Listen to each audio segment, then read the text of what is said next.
So it's a wrong topic on a wrong time. Very complex topic post lunch. I'm afraid many of you may have some dreams. Right. So tachycardia is the most complex topic, arrhythmias and differentiating certain tachycardias and so.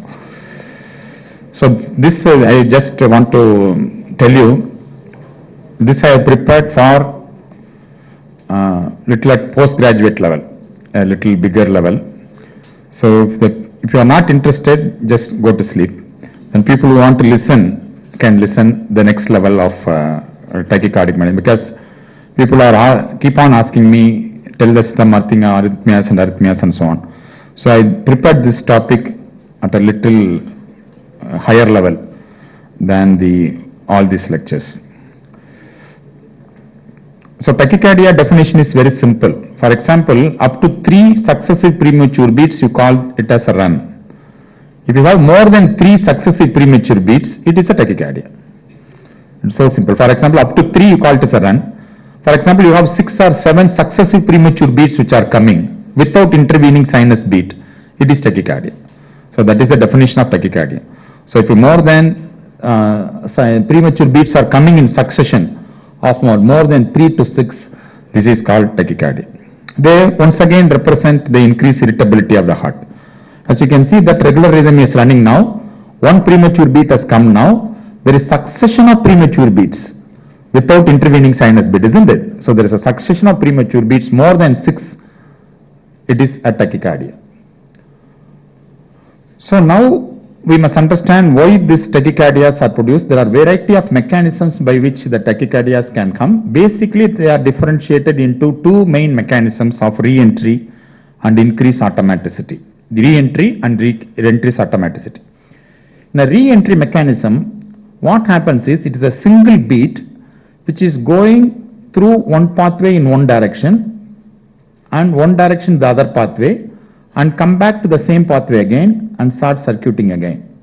So this is called re-entry arrhythmia. It is a single beat which keep on circulating within a particular circuit. So this circuit may involve the AV node itself. For example, AV node itself, you have an anterograde circuit and a retrograde circuit. Anterograde circuit and retrograde circuit within the AV node itself.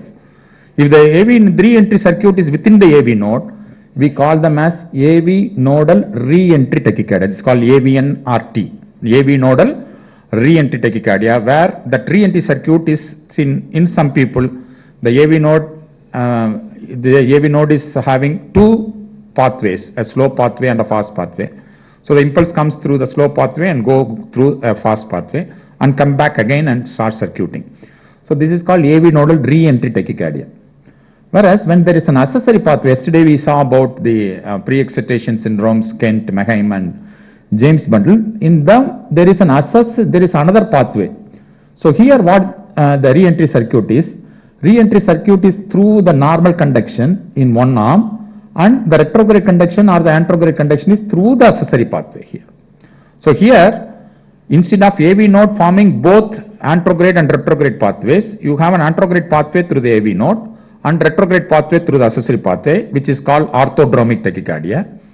If the anterograde conduction is through the accessory pathway and retrograde conduction is through the normal pathway, we call them as antidromic tachycardia. So here the re-entry circuit, one arm is formed by the normal pathway, other arm is formed by the accessory pathway. So here we call them as atrioventricular reciprocating tachycardia. That's why it's called AVRT, the atrioventricular reciprocating tachycardia. So these are the 2 important re-entry tachycardias, AV nodal re-entry and atrioventricular reciprocating tachycardias. Whereas in automatic tachycardias, especially paroxysmal atrial tachycardias, it is a single focus in the atrium or a single focus in the ventricle which starts firing at a rapid rate. There is no re-entry circuit. It is a single focus, be it in the atrium or in the junction or in the ventricle, start firing at a rapid rate. This is called automatic. This is increase in automaticity, automatic tachycardia. Whereas for atrial flutter, people once again postulate a big re-entry circuit or macro re-entry circuit in the atrium itself. So once again, an atrial flutter is a re-entry arrhythmia forming a big re-entry circuit in the atrium. So if the re-entry circuit is in the atrium, it is atrial flutter. Re-entry circuit is within the AV nodal re-entry tachycardia. If the re-entry circuit involves an accessory pathway, this is atrioventricular reciprocating tachycardia. If a single focus is firing rapidly, this is automatic tachycardia. So these are the mechanisms of many tachycardias. What is the importance of understanding whether the mechanism of arrhythmia? It is not only the electrophysiological curiosity to know that whether the arrhythmia is caused by a re-entry mechanism or an automatic mechanism. So here there is very important things. For example, if you give carotid sinus massage, the re-entry arrhythmias can completely abolished, and it can come to the sinus rhythm, or there may not be any response at all. Whereas if you give carotid sinus massage, in automatic tachycardia, at the most it will increase the AV block and decrease the heart rate rather than restoring sinus rhythm. So most of automatic tachycardias, your carotid sinus massage will decrease the heart rate but not restore the sinus rhythm. Whereas re-entry tachycardias, it may restore the sinus rhythm or there is no effect. So for example, if you have a ventricular premature beats, once again it will reset the tachycardia, reduce the rate, whereas VPD can completely abolish re-entry tachycardia. And if you give drugs like verapamil, digoxin or beta blocker, they once again reduce the heart rate in automatic tachycardia, but the drugs will restore sinus rhythm, block the re-entry circuit in re-entry tachycardias. The important thing is, many times these automatic tachycardias like atrial tachycardias, most often automatic tachycardias occur in diseased hearts. Many of your re-entry tachycardias will occur in structurally normal hearts. That's why the prognosis is better here, prognosis is bad here.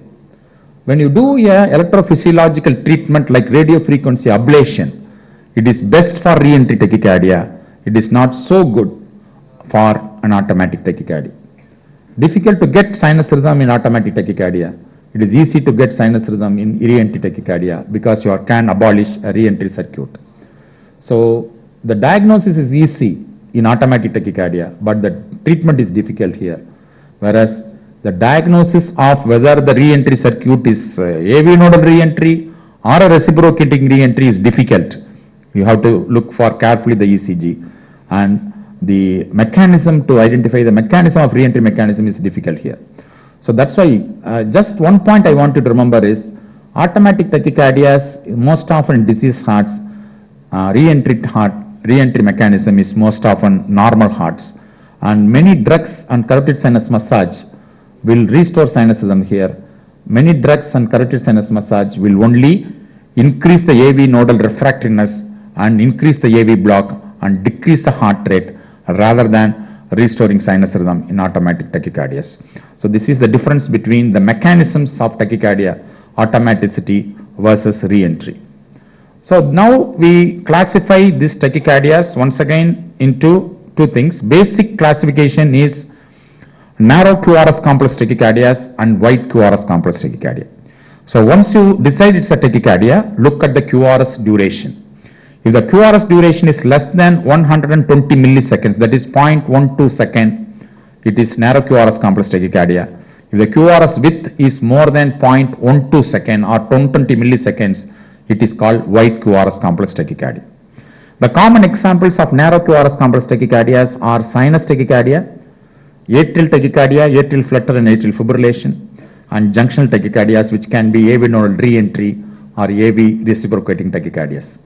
Whereas most often wide QRS complex tachycardias can be ventricular tachycardias, but not all wide QRS complex tachycardias are ventricular tachycardias. So this is the differentiation between supraventricular and ventricular tachycardia.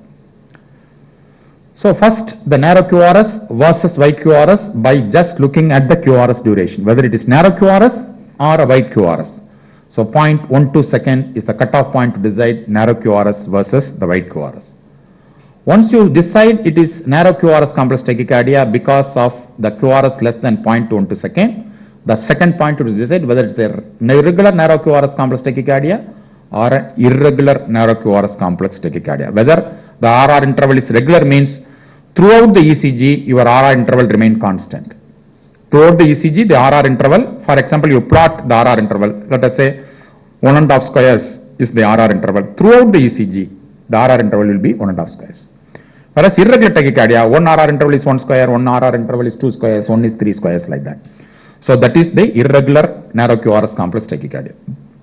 Common examples of regular narrow QRS complex tachycardias are the sinus tachycardia, AV nodal re-entry, atrioventricular reciprocating, atrial flutter with constant conduction, and atrial tachycardias are the common examples of regular narrow QRS complex tachycardia. The only two examples for the irregular narrow QRS complex tachycardia will be atrial fibrillation. Commonest cause of irregular narrow QRS complex tachycardia is atrial fibrillation. Then rarely you can have varying conduction atrial flutter or the multifocal atrial tachycardia. It's a very rare arrhythmia, but it's a irregular narrow QRS complex tachycardia. But common, 85 to 90% of times, your irregular narrow QRS complex tachycardia is atrial fibrillation.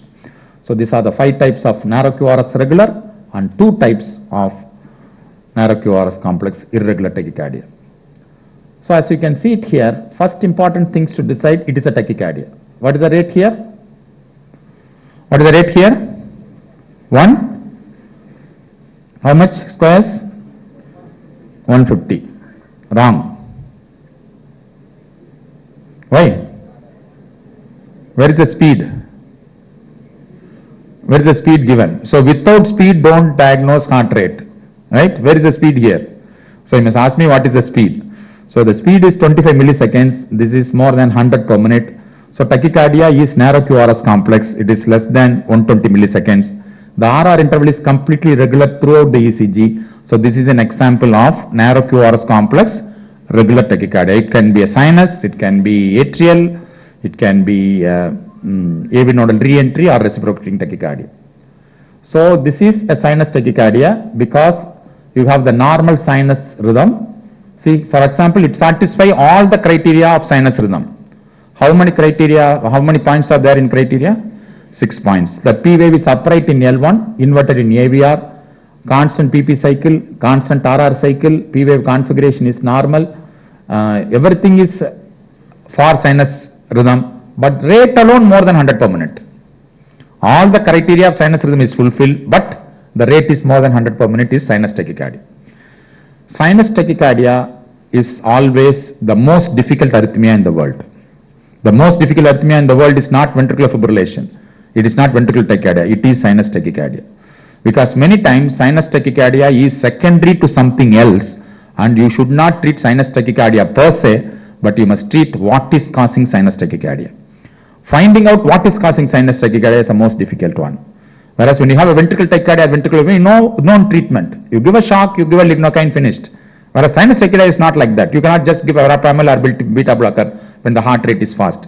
It may be due to anemia and anxiety, B for bronchial asthma, C for heart failure, D for many drugs sympathomimetic drugs can cause sinus tachycardia, exercise and emotion, fever, goiter, hypoxia, hypotension, and also iatrogenically, all these things can cause sinus tachycardia. So whenever there is a sinus tachycardia, I am always afraid of sinus tachycardia. We are not afraid of all the other arrhythmias, but we are afraid of sinus tachycardia because we are always you used to miss what is causing, because many times sinus tachycardia is compensating for something else. It is compensating for something else. So you go and straight away suppress sinus tachycardia, which is a compensatory mechanism. You will end up with the trouble rather than the treatment. So these are the causes of sinus tachycardia. Most difficult arrhythmia. Most difficult arrhythmia in the world is sinus tachycardia, because you have to find the cause and treat it rather than the tachycardia per se treatment. So once you decide it is a narrow QRS complex tachycardia, what is your inference? That means the tachycardia focus is above the ventricle. Just like we told it for premature beat, the 2 premature beats like junction and the atrium had a narrow QRS complex because they were traveling the same pathway as the sinus beat was traveling. So similarly, a tachycardia arising from a supraventricular focus like a junction or the atrium is going to travel the same pathway as the sinus beat. So these 2 tachycardias will have a narrow QRS complex tachycardia. So whenever you have a narrow QRS complex tachycardia, the focus of origin is supraventricular focus, and your beat is traveling through the normal pathway. So once you decide it's a supraventricular pathway, once again then you have to decide whether it is arising from the atrium, whether it is arising from the junction, isn't it? Just like we did it for our premature beat, whether it's atrial premature beat or a junctional premature beat. How did we decide whether it's atrial premature beat or junctional premature beat? We saw the P wave in front of the QRS. The same rule you apply. When you have a narrow QRS complex tachycardia, see carefully in front of each one of your QRS tachycardic beat whether there is an abnormal P wave or not. If there is an abnormal P wave is preceding each one of your QRS complex tachycardia, it is atrial tachycardia. If no P waves is preceding in front of the narrow QRS complex tachycardia, it is junctional tachycardia. Same rule we applied for premature beat, you apply. So it can be atrial tachycardia or a junctional tachycardia. If there is no P preceding the QRS complex, it is junctional tachycardia. It is a commonest form, and this is the most common arrhythmia in normal hearts. So there are two types of junctional tachycardias. As I told you, two types of re-entry tachycardias. One is AV nodal re-entry, another is this atrioventricular reciprocating tachycardia. So these two tachycardias are the junction, involves the junction, either in the re-entry circuit in the anterograde manner or in the retrograde manner. They involve the junction as one arm of re-entry circuit. So these are the two forms of junctional tachycardia. So as you can see in this here, first thing is to decide it's a tachycardia. There is no problem because the tachycardic rate is almost more than 200 per minute, and it is narrow QRS complex because the QRS complex is just one small square, so it is just less than 0.08 second, and each one of my QRS complex is not preceded by an abnormal. It's a T wave, then immediately QRS complex T wave, then the QRS complex T wave and the QRS complex. So none of this QRS is preceded by the abnormal atrial depolarization. So this could be a junctional tachycardia. Once you decide it's a junctional tachycardia, then you have to decide 95% of your junctional tachycardias are re-entry mechanism. Only 5% can have a junctional automatic tachycardia, which is very, very rare. So many times this junctional tachycardias having a re-entry circuit within the AV node, which is called AV nodal re-entry, or they can utilize the arm of an accessory pathway for the re-entry. So you have to decide during the tachycardia itself, the re-entry is happening within the AV node or re-entry is happening through the accessory pathway. There are certain clues during the tachycardia itself to decide whether it's AV nodal re-entry or atrioventricular reciprocating tachycardias. There are two types. This is a two types of re-entry mechanisms for the junctional tachycardia: AV nodal re-entry, atrioventricular reciprocating tachycardia. For example, if you have an AV nodal re-entry tachycardia, as I told you, the AV node in some of the people will be divided into two halves. One is a slow conducting AV node, another is a fast conducting AV node. So appropriately placed premature beat, which is precipitating tachycardia, will go through one arm of this AV node. For example, most commonly, anterogradely it will come through the slow pathway, slow off of the AV node, and retrogradely go through the fast pathway. So what will happen here will be, anterograde pathway is slow pathway and retrograde is fast pathway. So anterograde conduction will come through the atrioventricular conduction system, the Purkinje system, and depolarize the ventricle. After that, because it is traveling through the normal pathway, the QRS is narrow, whereas the retrograde, the fast pathway, the retrograde, will be depolarizing the atrium retrogradely. Isn't it? This retrograde impulse also will be depolarizing the atrium retrogradely. But because the retrograde conduction is fast, anterograde conduction is slow, retrograde conduction is fast. Because of that, you will not see the retrograde P wave in AV nodal re-entry tachycardia, because as the ventricular depolarization is happening, the fast pathway will go to the atrium and produce a retrograde P. So the retrograde P will be inside the QRS and not outside, because almost simultaneously you have the retrograde conduction and the anterograde conduction. So in a regular narrow QRS complex tachycardia, if you don't see any P wave at all, especially the retrograde P, how will you decide that it's a retrograde P?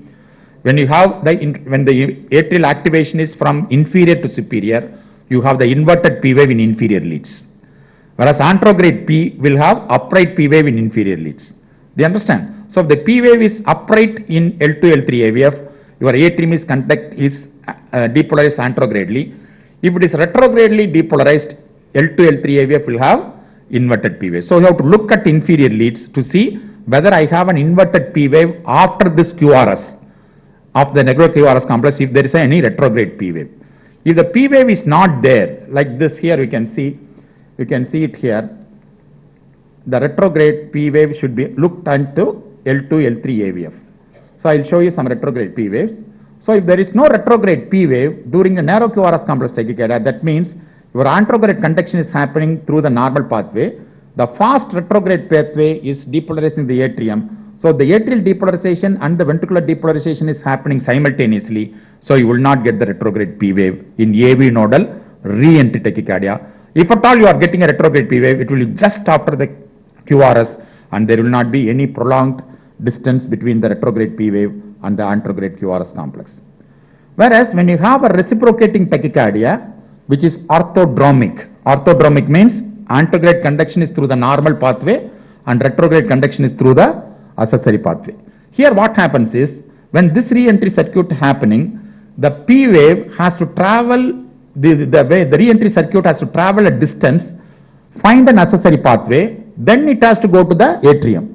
That means your retrograde activation is going to happen later than your anterograde activation. So that means your retrograde P wave will appear later in the ST segment after the QRS. So when you have a P wave, retrograde P wave appearing in the ST segment of the QRS, you imagine that the retrograde atrial activation is occurring later than the anterograde activation. Why it is happening is because this retrograde circuit has to go and find an accessory pathway to go to the atrium. Unlike in AV node, where it is the same circuit, fast pathway was reaching the atrium fast and producing the simultaneous retrograde atrial and anterograde activation. Here, because it takes a long time for the retrograde activation, you will find an inverted P wave inside the ST segment. So as you can see, this is the mechanism. For example, AV node re-entry tachycardia, anterograde conduction is through the slow pathway and retrograde conduction is through fast pathway. So a retrograde P wave simultaneously occur inside the QRS complex. So during the episode of tachycardia, you will never find a retrograde P wave because it is simultaneously happening. Whereas when you have a reciprocating tachycardia which is involving the re-entry circuit through the unnecessary pathway, it has to travel at a distance to find an accessory pathway. So a retrograde P wave comes out of the QRS and it is usually in the ST segment as the retrograde P wave, indicating your retrograde P wave takes long time than the anterograde QRS complex. So whenever you find this retrograde P wave little later than the QRS complex in the ST segment, you know the mechanism is involving the accessory pathway.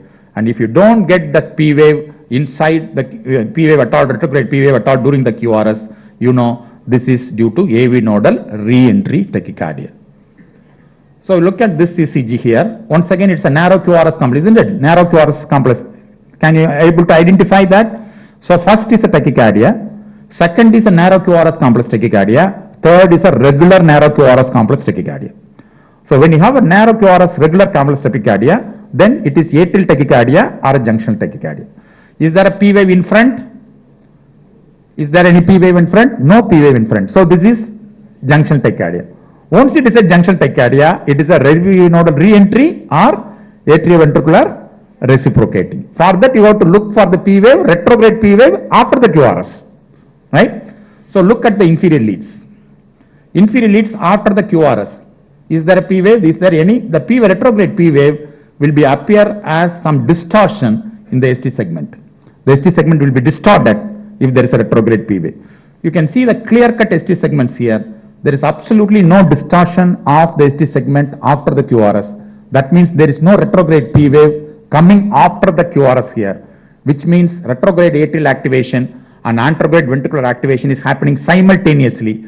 That means it is a AV nodal re-entry tachycardia. Is that clear? It's too much?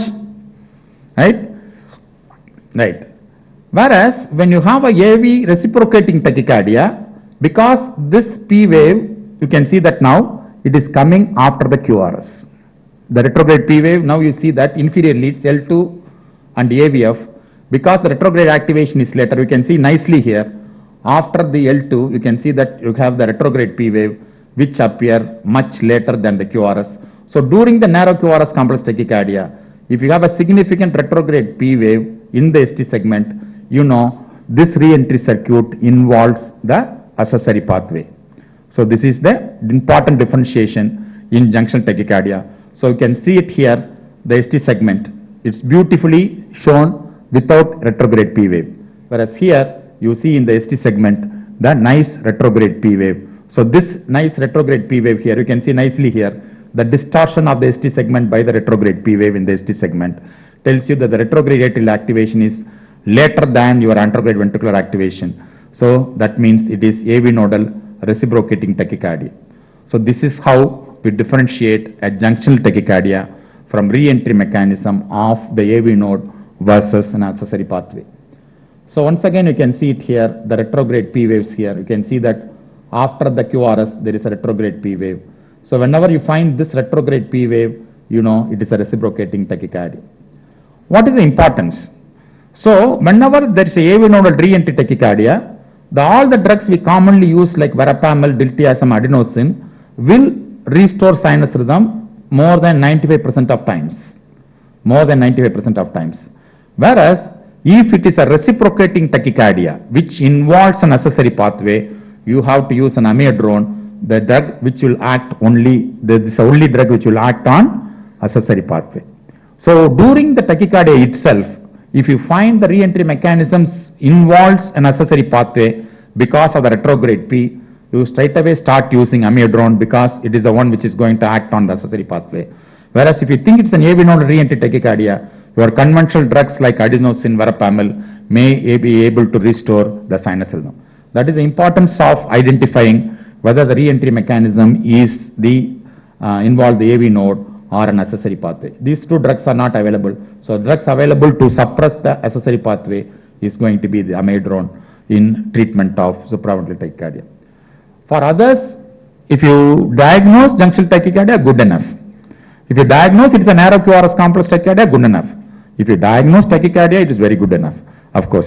So if you not understand the mechanism, just remember it is a nebular junctional tachycardia. So the importance is 90% of your junctional tachycardias are going to be re-entry. 95% of your atrial tachycardias are automatic. Your atrial tachycardias are automatic. Your junction tachycardias usually in normal hearts, atrial tachycardias most often in structurally abnormal hearts. So if you remember that, it's good enough.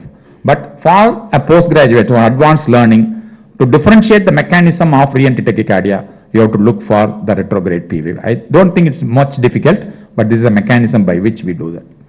So what is the difference between AV nodal re-entry and reciprocating tachycardia? Most often reciprocating tachycardias occur in young because of an accessory pathway is usually a congenital mechanism. Most often in women, both. And clinical, very important clinical sign to diagnose. Without ECG you can diagnose whether tachycardia is re-entry or reciprocating, but looking at the regularly occurring Cannon waves. For example, when the retrograde activation is happening simultaneously with the anterograde activation, the atrium will be contracting against the closed AV valve. When the atrium is continuously contracting and regularly contracting against closed AV valve, all the atrial impulses or the atrial pressure will be transmitted to the neck veins. So you will have a regularly occurring Cannon waves, which is called frog sign. In the regular QRS complex tachycardia, if you have a frog sign, it is re-entry mechanism of AV nodal re-entry. Terminal R wave in V1, you have a long RP dash interval which is called the P wave, retrograde P wave will be appearing little later. Electrical alternance is a clue to diagnose a reciprocating tachycardia. When come to the sinus rhythm, you will find a basic pre-excitation WPW syndrome complex in reciprocating tachycardia. So the important thing is also good to go in for the history of syncope and family history in reciprocity. Most often these occur in families. So the family history is very important. So this is the difference between AV nodal re-entry and reciprocating. So if you are able to identify these two things, it's good. But otherwise, if you identify it's a junctional tachycardia and regular narrow QRS complex tachycardia, good enough. Then we come to the next tachycardia. We have seen a reciprocating tachycardia, re-entry tachycardias of junctional variety here. Now this is once again a supraventricular tachycardia here. Here a single atrial focus other than the sinus node is continuously firing at a rapid rate. So this is your atrial tachycardia. So atrial tachycardia is once again easy to diagnose. First is tachycardia. Second is to see whether the tachycardic QRS complex is less than 120 milliseconds to establish it is narrow QRS complex tachycardia. Then it is regular. Then see whether the P wave is preceding each one of your QRS complex. Preceding, not following. If the retrograde P wave follows, it is reciprocating. If a P wave precedes the QRS complex, an abnormal P wave precedes the QRS complex, it is atrial tachycardia. So as you can see it here, once again a tachycardia here recurring at the rate of around 120 or 30. We can see that here. Each one of your narrow QRS complex tachycardic beat is preceded by what? You see so much big abnormal P waves. So each one of your QRS complex is preceded by a big abnormal P wave. So this is called atrial tachycardia. So this is called atrial tachycardia. So here, because I told you the atrial tachycardias are most often occur in diseased heart, they will not be amenable to restoration of sinus rhythm by your verapamil, diltiazem and adenosine. So like that. So that's why they are refractory to all our conventional antiarrhythmic drugs. So the narrow QRS complex tachycardias, regular tachycardias, narrow QRS complex regular tachycardias. So if you find the P wave retrogradely, what is retrograde P wave? The negative P wave in L2, L3 AVF, which is within the QRS, it is AV nodal re-entry tachycardia. In the ST segment, it is AV nodal reciprocating tachycardia. The important clue is electrical alternance and also the family history here. The frog sign here, clinical frog sign is here. Whereas, if the P wave is found anterogradely and a positive P wave in L2, L3 AVF, and each one of your QRS is preceded by the QRS by the P wave, abnormal P wave, it is atrial tachycardia, and this atrial tachycardia is automatic mechanism and most often occurs in structural heart disease. Now, having seen the two important areas of narrow QRS complex tachycardia, we go to the next level of the atrial tachycardia. For example, if the atrial tachycardia, in this atrial tachycardia, the heart rate is hardly 150 per minute. Because of that, you see two separate P waves well differentiated or well away from one another. Let us imagine that the P wave rate in atrial tachycardia is 300. Let us see the atrium is firing, a single focus is firing, or a big re-entry circuit is going on at a 300 per minute. Then what you will have is, you will have a successive P waves. Once the P wave is ending, next P wave will come. Next P wave is come. So without any gap between the two adjacent P waves, the P waves will be happening very rapidly. So this is called atrial flutter. So because the P waves are coming in succession, they form a peculiar pattern which is called sawtooth appearance or picket fat appearance, because the P waves are occurring without intervening baseline. So what happens is, in a re-entry circuit here, the big re-entry circuit in atrial flutter going on at the rate of 300 per minute. So the P waves are coming at a rapid succession, resulting in a characteristic form of atrial flutter. As you can see it here, you can see that here one P wave is coming, another P wave is coming, one P wave is coming, another P wave is coming. So there is actually no gap between two adjacent P waves, because P waves are going at the rate of 300 per minute. So that's why P wave like this, they form an appearance called sawtooth appearance or the picket fence appearance. You can see that here. When you see that characteristic pattern, the P wave running at the rate of 300 per minute, then of course you have the diagnosis of atrial flutter. So atrial flutter is actually the extreme form of atrial tachycardia. In atrial tachycardia, it is firing around 150 or 200. The same focus starts firing at 300 per minute. So we'll have a successive rapid succession of P waves without intervening baseline. So that forms that characteristic appearance of picket fence appearance. What is your ventricular rate here? Now atrial rate is 300, isn't it? What is your ventricular rate? What is the QRS rate here? What is the QRS rate? 1, 2, 3, 4. What is the QRS rate? Speed 25 millimeters per second. Very good, very good. Right. What is the 25 millimeters per second? So what is the rate? 75. So why it is 75? Your atrial rate is 300. Your ventricular rate is 75. Why? AV node. You find that what AV node is doing, that is a function of your AV node. Although atrium is beating 300 per minute, AV node is allowing only fourth impulse to go to the ventricle, so that it nicely protecting the ventricle from a rapid supraventricular arrhythmia here. That's what happens. That is a function of your AV node. right?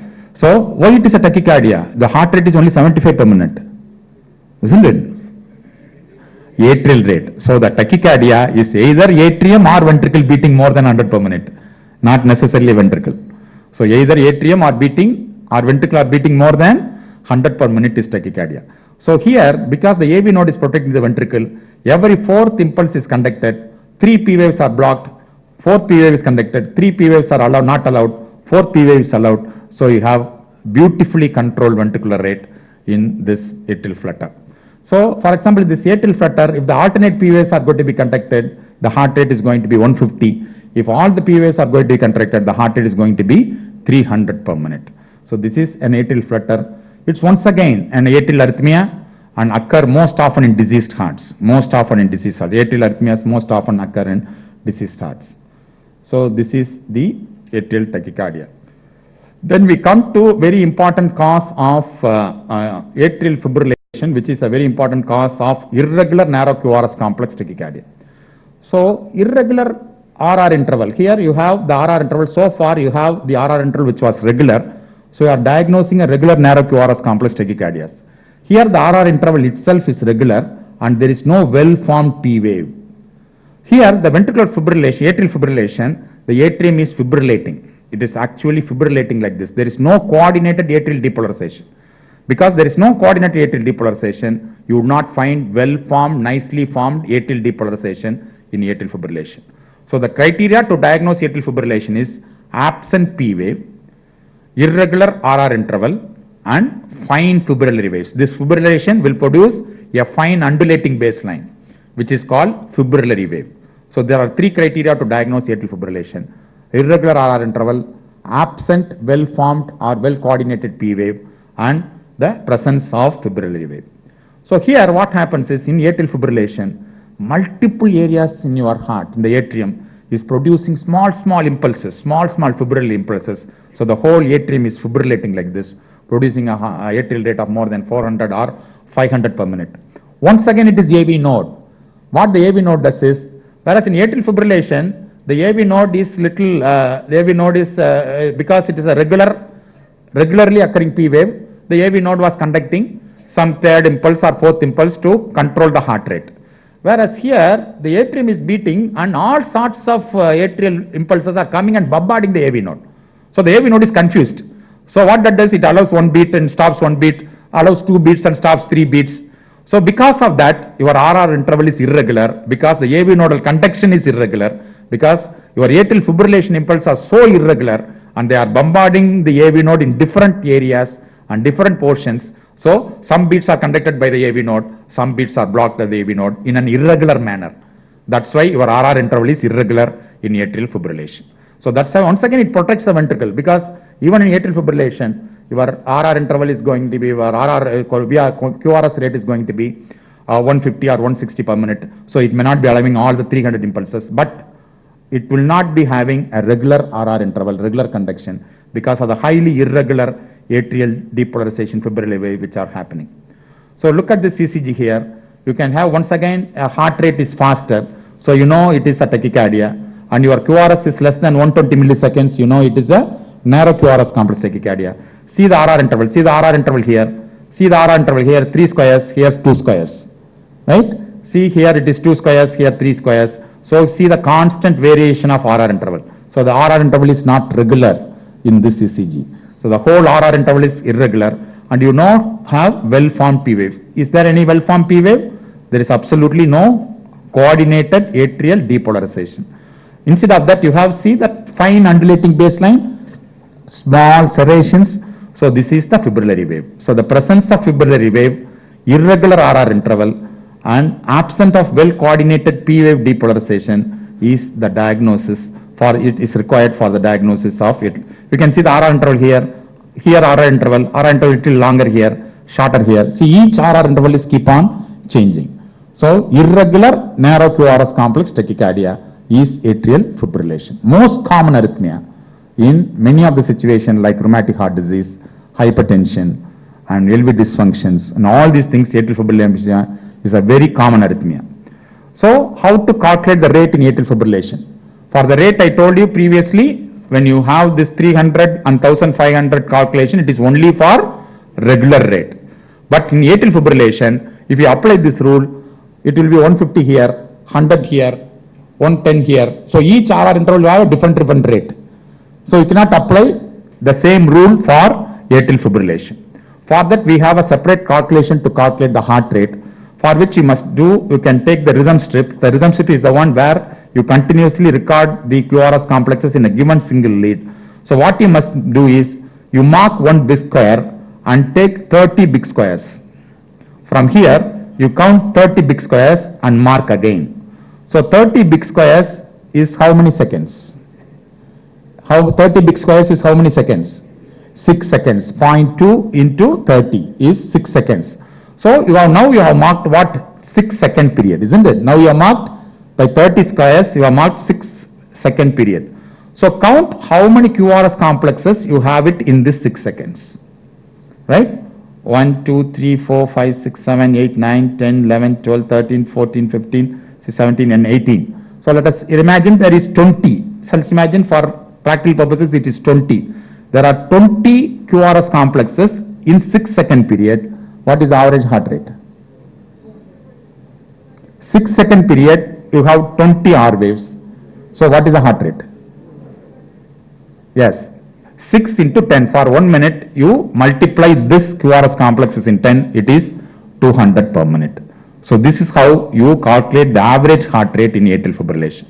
So in atrial fibrillation, you mark the areas of 6 seconds by taking 30 big squares and count number of QRS complexes in this 30 seconds and multiply into 10 will give you the heart rate per minute. So it's very simple. In regular heart rate, you counted the squares in between the two R waves, isn't it? You counted the squares between two R waves. Whereas in irregular heart rate, you count number of QRS complexes in between the squares. In between two squares, you count number of QRS complexes. There you counted the squares in between two R waves. So this is how you calculate the heart rate. So here it is 15. Actually, we counted it is 15. 15 into 10 is going to be the 150 per minute is going to be the average heart rate of the atrial fibrillation. So 30 second period, 30 square period, 6 seconds. 6 seconds have got 15 QRS complexes. So 1 minute will have 150 per minute. So in atrial fibrillation, you not only diagnose. So once again, you can see this is a classical ECG of atrial fibrillation. See the fine fibrillary waves. See the small undulating baseline. So this is a fibrillary wave. So there is no well-formed atrial depolarization. So this is a classical absent P wave, irregular QRS. You can see the 3 squares there. You can see 6 squares there, and you see once again 6 to 7 squares there. So it's completely irregular QRS, absent P wave, presence of fibrillary waves. So once again another important area where you have the fibrillary waves here. So atrial fibrillation.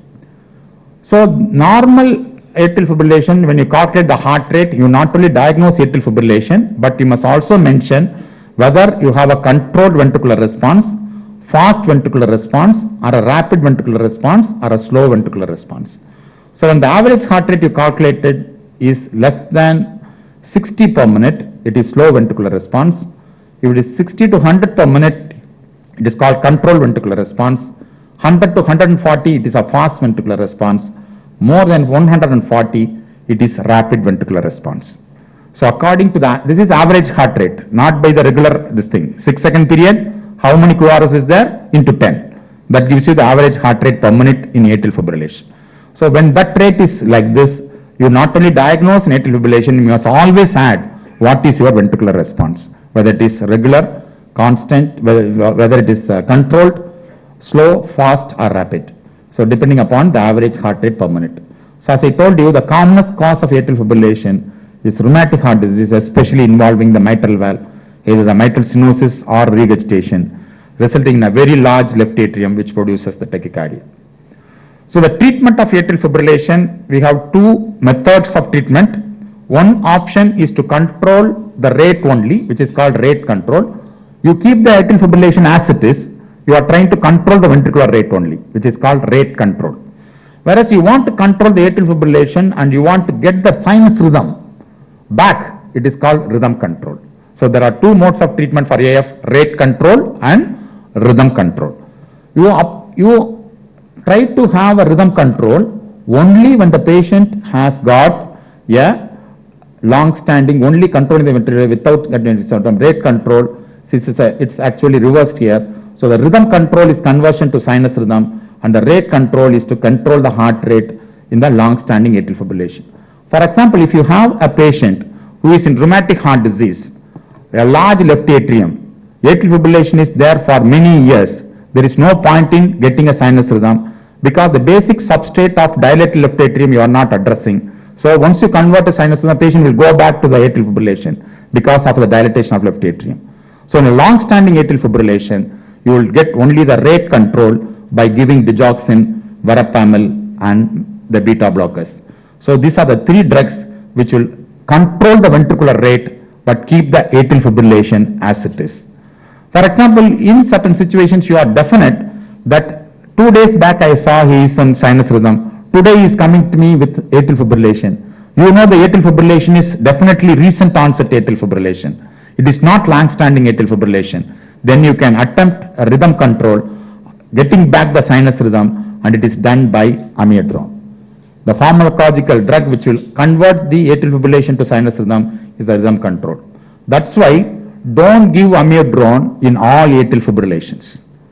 If the atrial fibrillation is recent onset only, you must give amiodarone.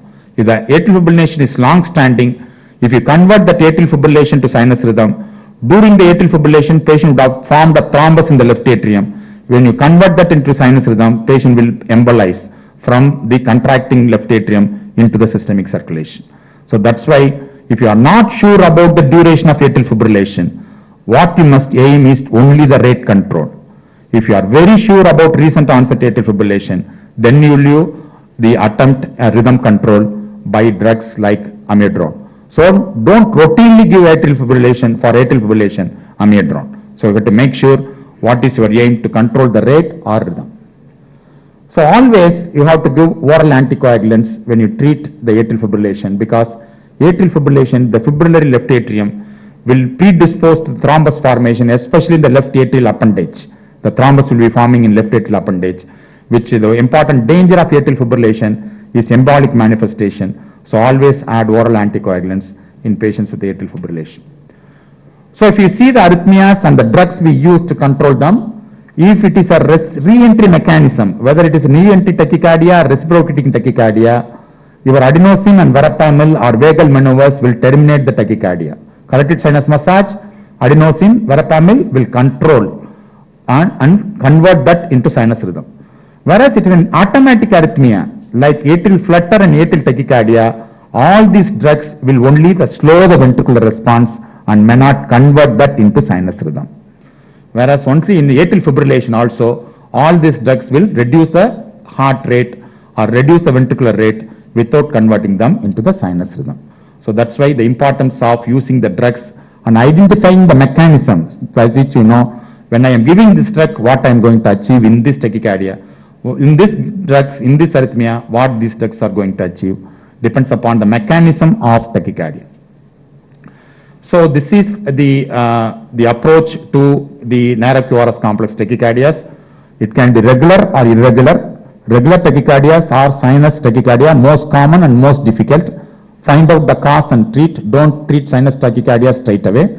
Then regular tachycardias can be junctional tachycardias or atrial tachycardias. Atrial tachycardias will be preceded by an abnormal P wave. Junctional tachycardias will not be preceded by the P wave. There are two mechanisms for junctional tachycardias, AV nodal re-entry and reciprocation, depending upon whether you have a retrograde P wave is present or not. Retrograde P wave is present, it is reciprocating tachycardia.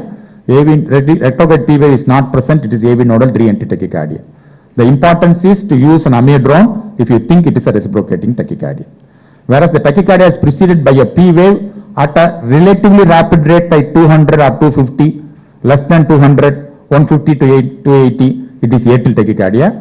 Whereas the atrial rate is very fast, 300 per minute. The P waves are going to come in succession, forming a classical sawtooth appearance. So this is atrial flutter. So when there you have no formed P wave, the RR interval is irregular and there is a fibrillary wave, it is atrial fibrillation, narrow QRS complex, irregular tachycardia. The importance of atrial fibrillation is to calculate the rate by taking the 6-second period and multiplying into 10. So, controlled response, slow response, fast response, rapid response. Commonest cause is rheumatic heart disease.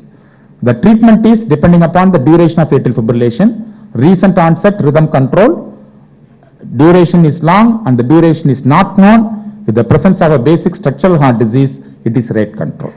For rate control, it is digoxin, verapamil and beta blockers. For rhythm control, it is only amiodarone. So always add oral anticoagulants when you treat atrial fibrillation. So this is an approach to a patient with a narrow QRS complex tachycardia. This is the most difficult aspect of wide QRS complex tachycardia. So the wide QRS complex tachycardia are defined as a tachycardia which is once again occurring regularly but having a wide QRS complex. As you can see that the QRS complex is wide. So here it occupies more than 120 milliseconds. So when this QRS is wide and occupying more than 120 milliseconds, this is called wide QRS complex tachycardia. So tachycardic rate is more than 100 per minute, but the QRS duration is more than 120 milliseconds. Then it forms a wide QRS complex tachycardia. The wide QRS complex tachycardias, most often we think it's a ventricular tachycardia because a beat arising from the ventricle is going to depolarize the ventricle at a very rapid rate, going through a anomalous pathway or the non-specialist pathway. So a beat arising from the ventricle is going to have a wide QRS complex tachycardia. This is understandable.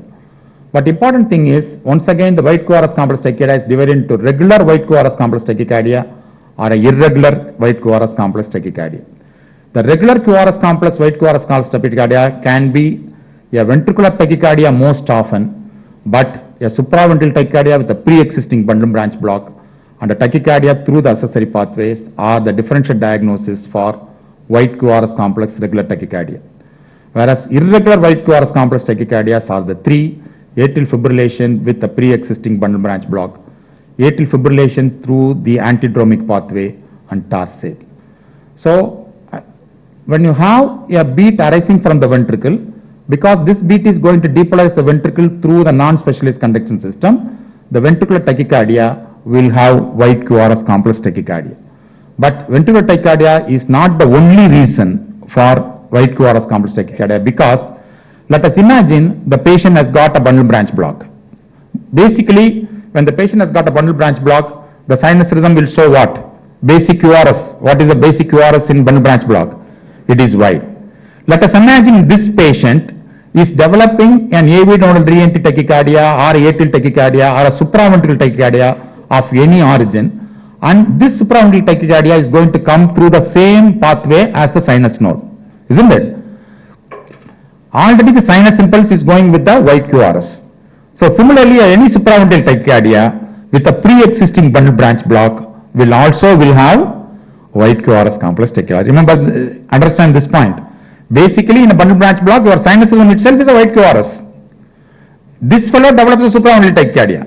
Although it is a supraventricular tachycardia, because of the pre-existing bundle branch block, this tachycardic impulse will go through the impact bundle and come through the next ventricle through the muscle. So, although it is a supraventricular tachycardia, you will have wide QRS complex tachycardia. So, this is called supraventricular tachycardia with aberrancy, with a pre-existing bundle branch block. Whereas these things I already told you, antidromic tachycardia. A tachycardia coming through the accessory pathway in the anterograde conduction, going retrogradely through the normal pathway, because this accessory pathway is connecting through the muscle and subsequent depolarization is through the muscle. So although it is a supraventricular tachycardia, because it is coming through the accessory pathway and getting conducted through the muscle subsequently, this tachycardia also will have wide QRS complex tachycardia. So, ventricular tachycardia, supraventricular tachycardia with a pre-existing bundle branch block, and antidromic conduction through the accessory pathway are the three important differential diagnoses for wide QRS complex regular tachycardia. Luckily, 81% of times the wide QRS complex tachycardia is ventricular tachycardia. 14% of times it is SVT with aberrancy, and only 5% of times it is the antidromic tachycardia through the accessory pathway. So the commonest of white QRS complex regular tachycardia is ventricular tachycardia. But please remember, the important differential diagnosis is the SVT with a pre-existing bundle branch block. So differentiating a white QRS complex tachycardia from these two things is the most difficult thing in entire electrophysiology. Even an expert electrocardiographer will have a doubt whether it is SVT or VT. SVT or VT. Although we have so many electrocardiographic signs, still in a given patient, sometimes it is impossible to diagnose whether it is VT or SVT with a pre-existing bundle branch block. Then we have to differentiate whether the tachycardia is sustained or non-sustained. Sometimes the tachycardia will run for a few beats and it will automatically stop. Then the regular rhythm will be there. Then you have number of tachycardic beats, spontaneously stops, sometimes sinus rhythm, like that. So when the tachycardia is not lasting more than 30 seconds, it is called non-sustained tachycardia. Whereas the tachycardia may run from the beginning to the end continuously without a break, without any intervening sinus rhythm, it is called sustained tachycardia. Sustained tachycardias occur more than 30 seconds, it is sustained tachycardia. So it could be SVT with aberrancy, VT or antidromic, one classification. Sustained or non-sustained is the second classification. And as you can see it here, in L2 or given single lead, all your QRS complexes are of same configuration, isn't it? In a given single lead, all your QRS complexes are same configuration, meaning this tachycardic beat is arising from a single focus. This is called monomorphic white QRS complex tachycardia. Monomorphic because a single impulse. Whereas here you can see it is a white QRS complex tachycardia. Each one of your QRS complex is different. Each one of the QRS complexes, the width is different, the amplitude is different, the direction is different. So this is called the polymorphic ventricular or polymorphic white QRS complex tachycardia. This is polymorphic because each one of your QRS complex is different, whereas here it is monomorphic because all your ventricular complexes in a given single lead are having the similar configuration. So the three important classifications are SVT to aberrancy VT, monomorphic, polymorphic, sustained, non-sustained. So these are the differential diagnosis. Then another important classification is to see whether it is a right bundle branch block type of white QRS or a left bundle branch type of QRS. As you can see here, it is a white QRS complex, all right. But see the V1, V1 is like, V1 positive wave is like what? RBB type. Whereas V5, V6 positive is what? It is LBB type. So it is a V1 negative is LBB type of ventricular tachycardia or white QRS complex tachycardia. V1 positive is RBB type of ventricular or white QRS complex tachycardia. So RBB type and LBB type. So the approach to diagnosis is the one where we are going to differentiate between the ventricular tachycardia and SVT with aberrancy. So why it is important? Why should we break our heads to diagnose SVT with aberrancy versus VT is this. So almost all white QRS complex tachycardia due to ventricular tachycardia, the differential diagnosis includes a variety of SVTs with aberrancy, and that's why the diagnosis is difficult. Many of the diagnostic algorithms are more complex and not easy to follow. It is because urgent and correct therapy is often required. Most often these patients are hemodynamically unstable. They can deteriorate any time. So the first treatment should be correct and urgent. So for that the correct diagnosis is important because VT requires certain drugs, SVT requires different drugs. So you cannot give drugs for SVT for VT, VT for SVT. So therapeutic decisions are further complicated by the risk associated with giving therapy for an SVT to VT. Like you give a digoxin or a verapamil to a VT, it is highly dangerous for a white QRS complex tachycardia. So that's why this is a challenge whenever you come across a white QRS complex tachycardia. There are a lot of clinical clues when you have a white QRS complex tachycardia.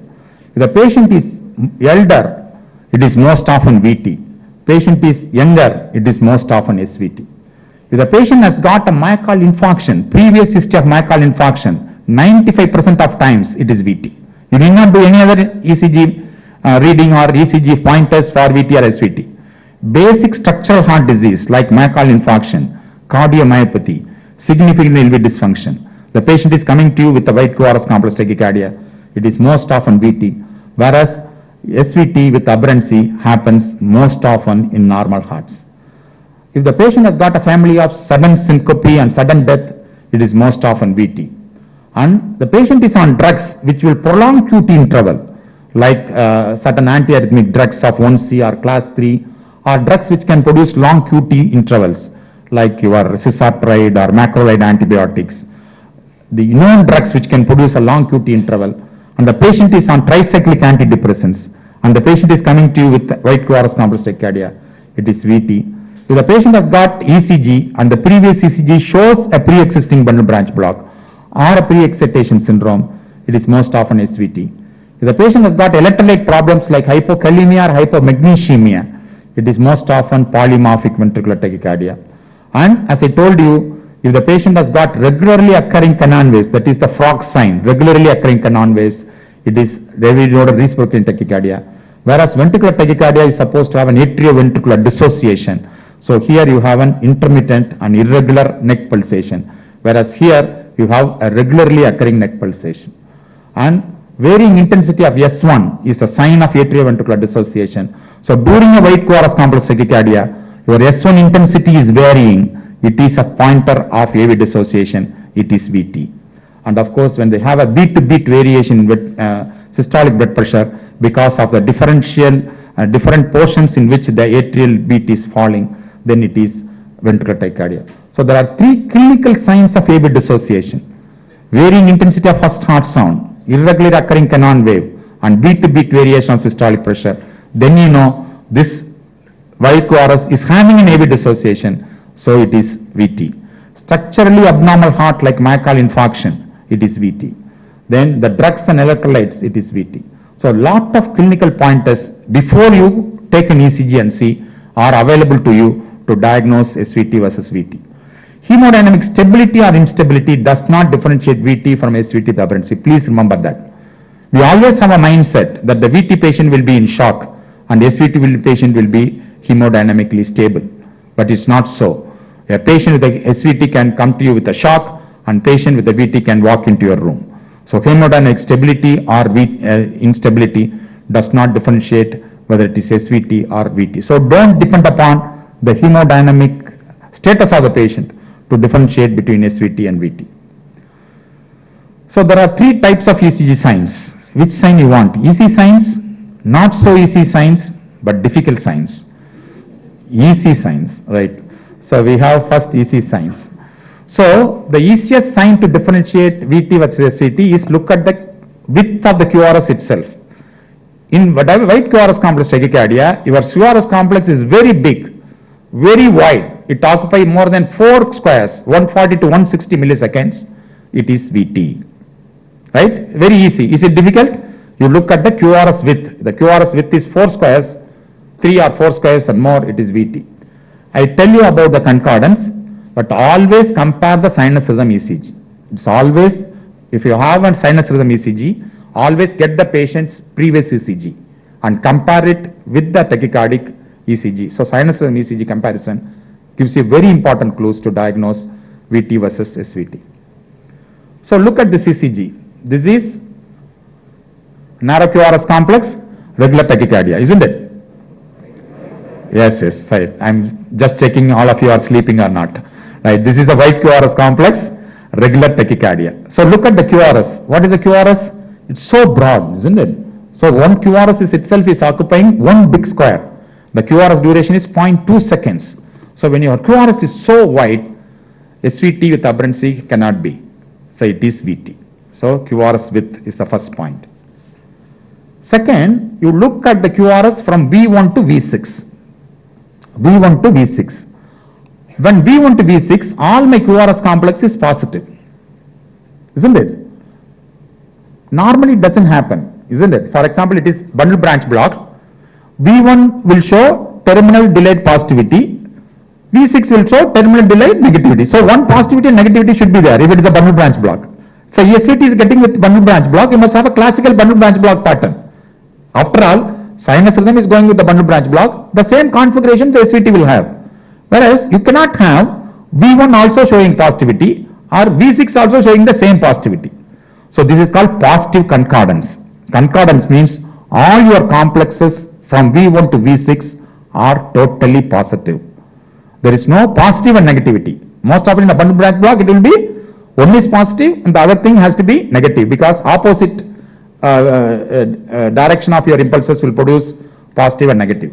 So this is called positive concordancy. V1 to V6, everything is positive. It could be a ventricular tachycardia, but most often this is called negative concordance. That means V1 to V6, all your complexes are negative. Absolutely there is no positive wave at all. Everything is negative from V1 to V6. When you have, this is called negative concordance, because all your complexes are negative. So whenever you have negative concordance, it is VT, 100% of times. Whereas positive concordance, 90% of times. Whereas negative concordance is like this. All your complexes are negative, V1 to V6, it is ventricular tachycardia. So the second easiest point is concordance. First is duration, second is concordance. Is that difficult? So easy, isn't it? Then compare with the previous ECG or the sinus rhythm ECG, 3 points. Sinus rhythm ECG with the 3 points.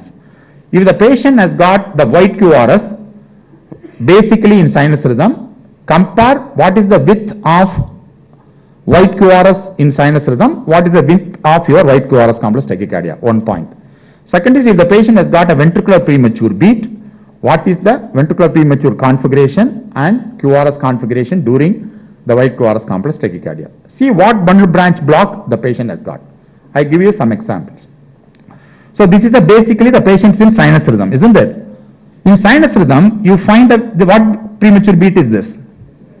Ventricular premature beat. So now you diagnose the patient basically, when you compare sinus rhythm, is got a ventricular premature beat. During the white QRS complex tachycardia, the configuration of white QRS complex tachycardia is exactly the similar of a VPD he had during the sinus rhythm. Means what it is? It is VT. So if you had a ventricular premature beat previously in sinus rhythm and during the white QRS complex tachycardia, that QRS beat is exactly the same of VPD he had during the sinus rhythm, it is ventricular tachycardia. It's so easy when you have a ventricular premature beat, because you know it is coming from the ventricle. Similar configuration you having during the tachycardia means the tachycardia has to arise from the ventricle. Second, you look at the width of the QRS, a very interesting point. So